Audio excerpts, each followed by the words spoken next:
Hello, my name is Chloe, and this is my passion project for my sociology class. From the title of this video, you probably already know what I will be discussing.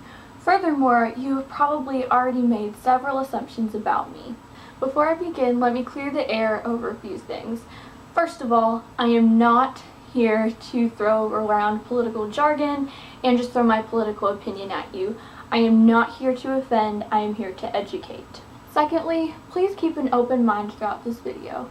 As someone once said, a single death is a tragedy, but a million deaths is a statistic. Please remember as you watch this video that the people that I am talking about are real, and they have real hopes and real dreams, just like you and me. According to the Merriam-Webster dictionary, a refugee is a person who flees to a foreign country or power to escape persecution or extreme danger. So if a person is a refugee, then they are in enough danger in their home country that they feel the only way they will ever be safe is to run, to flee. Refugees often love their home country. They don't want to leave. But anything from violence to starvation to war is causing them to seek safety for them and their families. Most people only associate the term refugee crisis with the civil war in Syria, but actually only about 53% of the world's refugees come from Syria, Afghanistan, and Somalia. Refugees also commonly come from places like Sudan, Iraq, Pakistan, the Democratic Republic of Congo, and the Central African Republic. Of the 21.3 million refugees worldwide, about half are women and female children. Now, that doesn't mean that the other half consists of male Muslim terrorists. In fact, a majority of the other half are male babies, children, and elderly family members. Throughout my research, even articles that tried to paint refugees in an entirely terrorist light only have pictures of women and children lined up for miles to seek basic things such as food and shelter. A question you may be asking yourself is why there are so many refugees in the first place. As stated earlier, anything from famine to war can drive someone out of their homeland. Currently, the biggest conflict causing the displacement of people is the civil war in Syria, which has been going on since 2011 and is still going on today.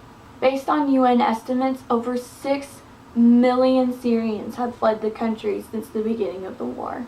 Afghanistan is also currently in the middle of a refugee crisis due to political discourse and wars between communities. As of 2016, over 1 million Afghanis have sought refuge in Pakistan alone.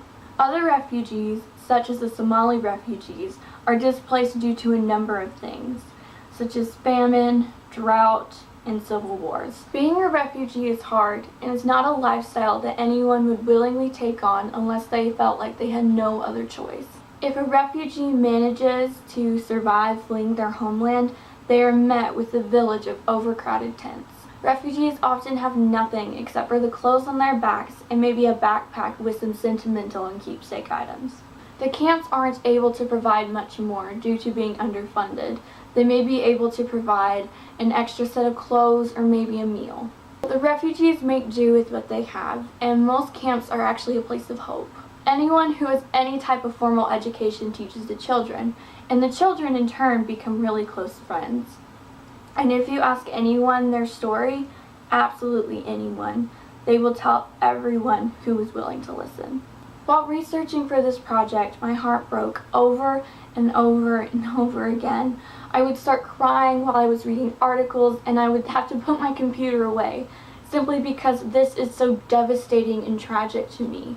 So what I need to tell you, my peers, my fellow human beings, is that this is not a small problem. This isn't something that can be fixed with one large donation of money or a small group of rich people advocating for change. No, to fix this problem, we, as a class, as a community, as a country, as a species, need to rally together and advocate for those who can't. And how do you do that? Well, one of the best ways to advocate for change is to be informed. Stay up to date on the news articles related to the refugee crisis. One of the worst things anyone can do is try to discuss something they don't fully understand because they've only heard political jargon surrounding it or they've only heard what their parents have said about it. One of the worst things anyone can do is try to discuss something without knowing all the facts, so please, be informed. Secondly, you could donate to a trustworthy organization that you know is putting all of its funds towards refugee relief. Most notably the United States branch of the UNHCR, which is the UN's refugee agency. And I will put a link to this organization in the description of this video.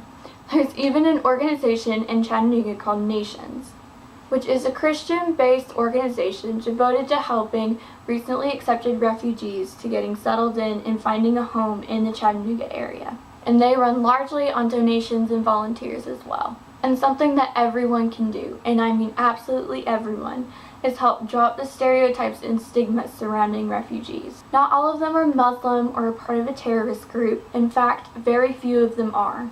Almost all of them are close-knit families. Families in which the parents decided that the only way their children could have a chance at a future was to run. Instead of viewing refugees as numbers or extra mouths to feed or an inconvenience, we should view them as people. Thank you.